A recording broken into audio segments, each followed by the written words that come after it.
All right, guys, this is the week that I answer your questions.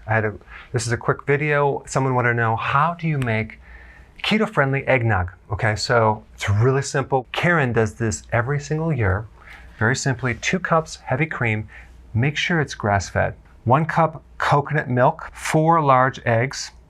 Make sure it's pasture-raised, not pasteurized, unless you're concerned about having some type of salmonella, which is so rare, it's usually not going to happen. If you have a higher quality egg, you can consume raw eggs. 3 tablespoons of xylitol. I like xylitol. Some people are concerned with the glycemic index. It's not high, but it is a little bit. If you're concerned about that, add something like Swerve or erythritol, or even maybe 10 drops of stevia.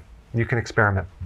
All right, 1 teaspoon vanilla, 2 teaspoons cinnamon, 1 teaspoon of allspice. Okay, blend it up, and you have some seriously delicious eggnog. And yes, I know you're probably saying, well, where's the alcohol, right? Well, this is keto-friendly eggnog. All right, enjoy. We'll see you later. Hey, if you're liking this content, please subscribe now, and I will actually keep you updated on future videos.